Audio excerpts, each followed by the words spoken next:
Bonjour à tous, j'espère que vous allez bien. Je vais faire aujourd'hui une vidéo sur la tomate, la reine du potager.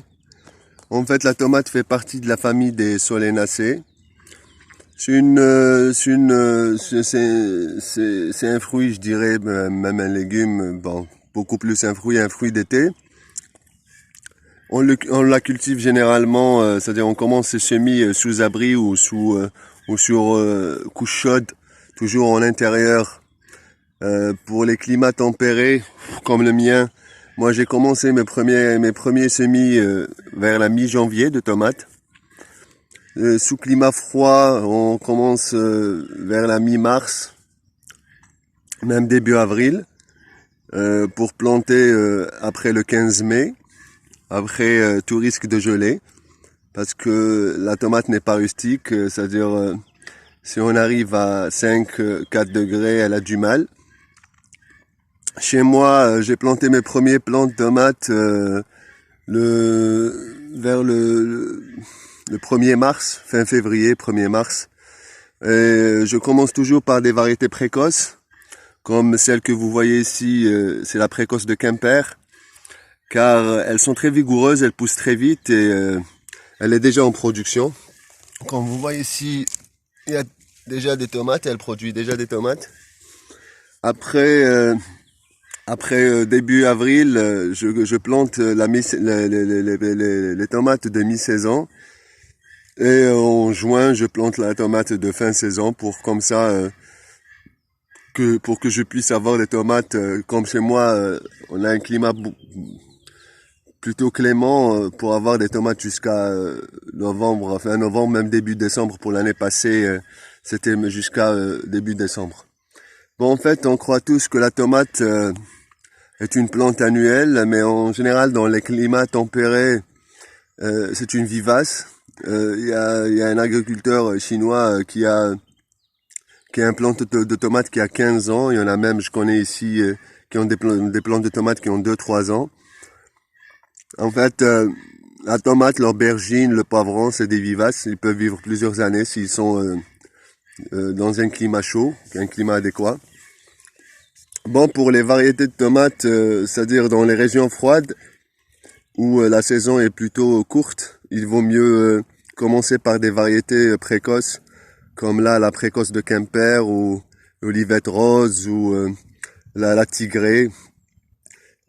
C'est des variétés assez précoces qui sont très vigoureuses, elles poussent très très vite et elles fructifient très vite aussi.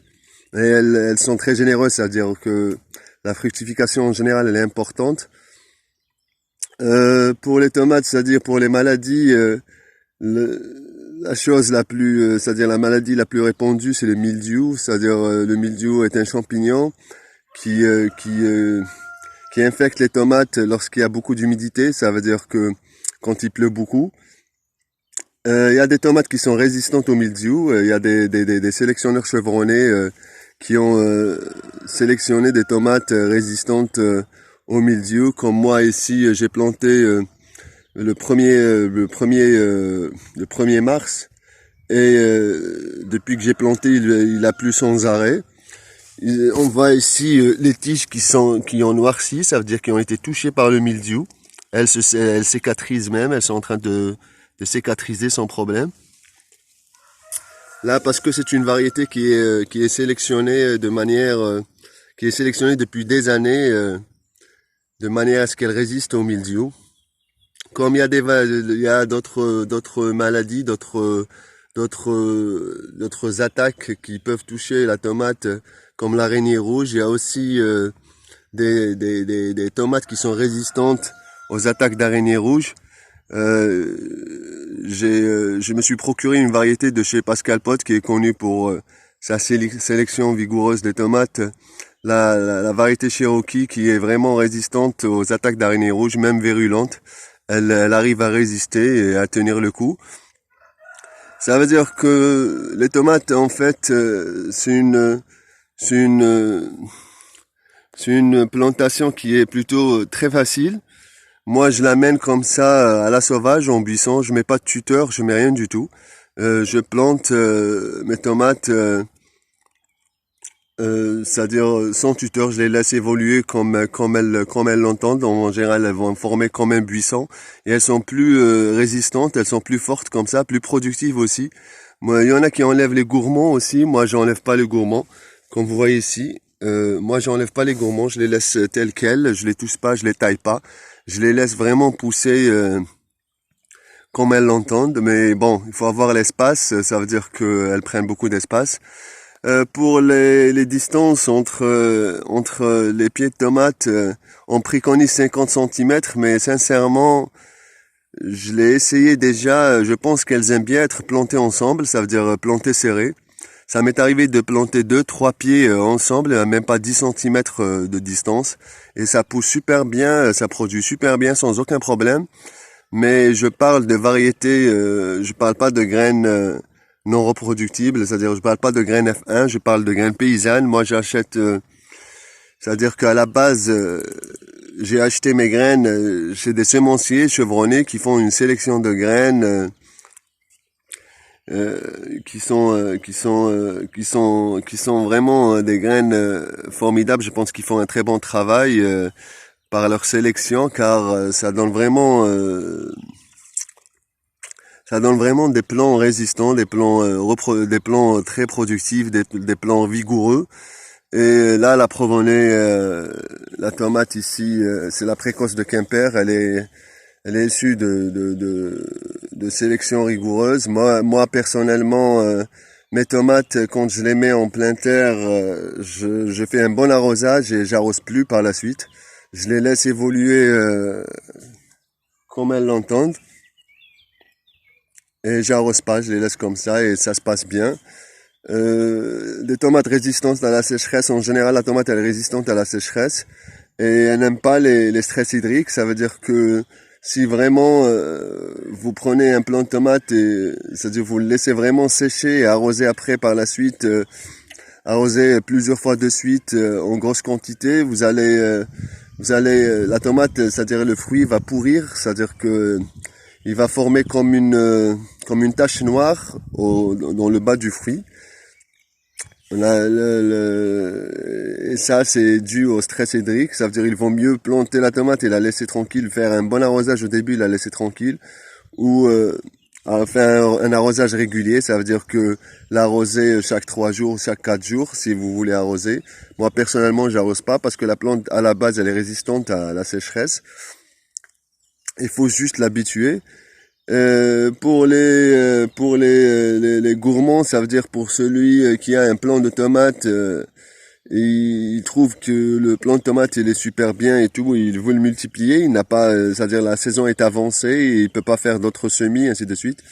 Il peut couper les gourmands, comme vous voyez ici, il peut couper le gourmand à la base et le replanter, ça va lui donner un autre plant de tomate, ça veut dire que il va la cloner, quoi, en quelque sorte, il va avoir un clone de son plant. Mais ça permet parce qu'elle fait beaucoup de gourmands, comme on voit ici, il y en a un ici, il y en a un deuxième ici. Et bon, la tomate, elle fait beaucoup de gourmands. Et on peut avoir, d'un plant de tomate, on peut en avoir plusieurs plants. Moi, je préconise pas ça. Ça veut dire que quand vous coupez le gourmand, vous allez, c'est-à-dire provoquer une plaie sur sur la tomate elle-même. Et la tomate, quand elle a une plaie, là, elle est vulnérable. Pour les vulnérables en ce qui concerne les maladies, ça veut dire que là, si vraiment il pleut beaucoup, elle peut attraper le mildiou et il peut lui être fatal. Voilà, en ce qui concerne les tomates, il y a plusieurs variétés. C'est bien c'est-à-dire de s'amuser, de prendre, d'essayer d'avoir le maximum de plaisir au jardin, de varier les plaisirs. Les tomates, en ce qui concerne la pollinisation, ça veut dire qu'ils font pas de pollinisation croisée. Il y a un risque de 2 ou 3%, c'est minime. Vous pouvez planter les tomates l'une à côté de l'autre, juste pour être sûr qu'il n'y ait pas de croisement. Vous pouvez laisser 1 mètre ou 2 mètres entre les tomates. Il y a juste les tomates, je pense, noires ou bleues, qui ont le pestil qui sort de la fleur et qui peuvent se croiser, mais en général, les tomates ne se croisent pas entre elles. Pour l'association, l'idéal, c'est-à-dire en ce qui concerne l'araignée rouge les insectes, les autres insectes, l'idéal, c'est de planter les tomates avec les aromates, c'est-à-dire persil ou coriandre ou menthe. C'est l'idéal, mais bon, en général, on dit qu'on plante pas les solanacées ensemble, c'est-à-dire on plante pas les tomates avec la pomme de terre ou avec le poivron, avec les aubergines. Moi, ici, j'ai planté des poivrons à côté des tomates. Moi, j'essaie toujours par moi-même, c'est-à-dire quand j'entends des règles par-ci par-là, je tente toujours, j'essaye, et là, je vois que les poivrons évoluent sans problème. Et il y a même un poivron au fond qui est vraiment au milieu des tomates. Et moi, j'aime bien essayer par moi-même, mais attention, moi, mon sol, c'est-à-dire, il est bien préparé au préalable. Ça veut dire que c'est un sol très vivant, c'est un sol très assez riche. Ça veut dire qu'en automne, j'amende bien, je m'occupe bien du sol, et après je laisse le sol faire. Ça veut dire que si je fais des associations improbables, je sais derrière que j'ai un sol qui tient la route. C'est très important de s'occuper du sol. Après, si vous vous occupez bien de votre sol, le sol vous le rendra super bien. C'est-à-dire que vous allez avoir des résultats magnifiques. Pour les graines aussi, c'est-à-dire que c'est très important d'avoir des graines, comme je le dis toujours, d'acheter ces graines chez des gens vraiment qui font de la bonne sélection, qui font du bon travail. Pour vos graines, c'est-à-dire pour les graines de tomates, moi je dirais qu'il n'y a pas plus facile que de faire ces graines pour les tomates, c'est-à-dire que c'est pas plus simple quoi. Vous prenez une tomate, vous enlevez les graines, vous les laissez un petit moment que le gel que le gel s'enlève des graines et vous rincez et puis vous avez des graines super propres. Il n'y a pas besoin de mettre dans l'eau, il n'y a pas besoin de laisser fermenter, juste enlever les graines avec le gel. Le gel, il est utilisé par la tomate car pour empêcher les graines de germer dans la tomate, parce que dans la tomate c'est humide, il fait chaud, c'est-à-dire le climat est super pour la germination. Alors la tomate utilise ce gel pour empêcher les graines de germer dans la tomate elle-même. Il suffit d'enlever les graines de la tomate, ça veut dire une tomate pour vous donner, je sais pas moi, une cinquantaine de graines facilement. Vous enlevez juste les graines avec le gel, vous mettez ça dans un verre, vous laissez 3 ou 4 heures, le temps que le gel se détache, parce que juste au contact de l'air, il se détache des graines. Et vous rincez à l'eau tempérée, et vous mettez ça dans un petit sac en papier. Et les graines de tomates peuvent se conserver 6 ans, 10 ans. J'en ai même essayé des graines qui ont 12 ans et ont germé sans problème. Bon, le taux de germination diminue, mais ça germe quand même. Ça veut dire que, sincèrement, il n'y a pas plus facile pour faire ces graines, les tomates, les poivrons et ainsi de suite. C'est très simple de faire ces graines. Et ça a beaucoup d'avantages car c'est des graines qui vont être adaptées à votre environnement, qui vont être adaptées à votre sol. C'est des graines qui vont être beaucoup plus productives chaque année, qui vont être beaucoup plus résistantes chaque année. Par exemple, moi, j'ai planté les tomates début mars. Il n'a pas cessé de pleuvoir, il y a eu beaucoup de pluie et ça a résisté au mildiou. J'ai pas eu de mildiou, les tomates ont continué à évoluer sans aucun problème. Là, si je prends les premières tomates que je vais cueillir, si je les laisse mûrir bien, ça il faut qu'ils soient super mûrs, et je récolte les graines, ça va être des graines qui vont donner des plants résistants au mildiou, parce que les graines enregistrent toutes les informations, c'est-à-dire la plante enregistre toutes les informations qu'elle va vivre et elle va les transmettre aux graines.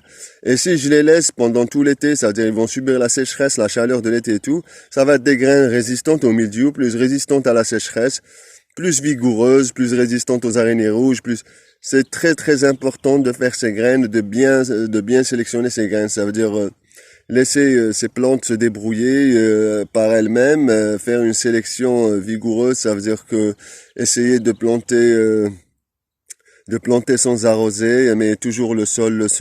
Il faut faire attention à votre sol, c'est-à-dire il faut s'occuper du sol. Il faut bien nourrir le sol pour que le sol s'occupe bien de vos plantes. Je pense qu'on a fait le tour. J'espère que ça va vous aider. Les tomates, c'est-à-dire qu'il faut faire vos semis en intérieur, sous abri. Vous pouvez les faire en plein terre, ça veut dire à partir du mois de juin ou dès qu'il fait chaud, vous pouvez les faire en plein terre. Mais c'est-à-dire en général, pour gagner du temps, on les fait en intérieur pour gagner du temps, pour gagner un mois ou deux, pour les planter directement, pour planter vraiment des plants assez grands. Et c'est-à-dire quand vous faites vos graines, c'est-à-dire il faut les faire au minimum 3 à 4 semaines avant de planter. C'est-à-dire il faut prévoir vos semis bien à l'avance. Vous pouvez les faire aussi dans le noir, c'est-à-dire les graines, vous pouvez faire vos graines dans le noir. Dès qu'elles germent, après elles ont besoin de beaucoup de lumière, c'est-à-dire il faut les sortir à la lumière parce que je vous dis dans le noir car c'est-à-dire pour avoir une température de 20 degrés et plus, c'est ce qu'il faut pour que la tomate germe. Il faut vraiment, c'est-à-dire vous pouvez le faire devant un radiateur, devant un chauffage, devant la cheminée. Vous pouvez mettre vos semis et le temps qu'ils germent, dès qu'ils germent, vous les mettez au bord de la fenêtre ou vous les sortez au bord de la fenêtre et ils ont besoin de beaucoup de lumière, c'est-à-dire faut les sortir la journée quand il fait beau, qu'ils prennent un peu de soleil et les rentrer après pour qu'ils gèlent pas ou c'est-à-dire qu'ils prennent pas le froid. Et voilà, je crois qu'on a fait le tour. Portez-vous bien. Bon jardinage à tous et à très bientôt. Au revoir.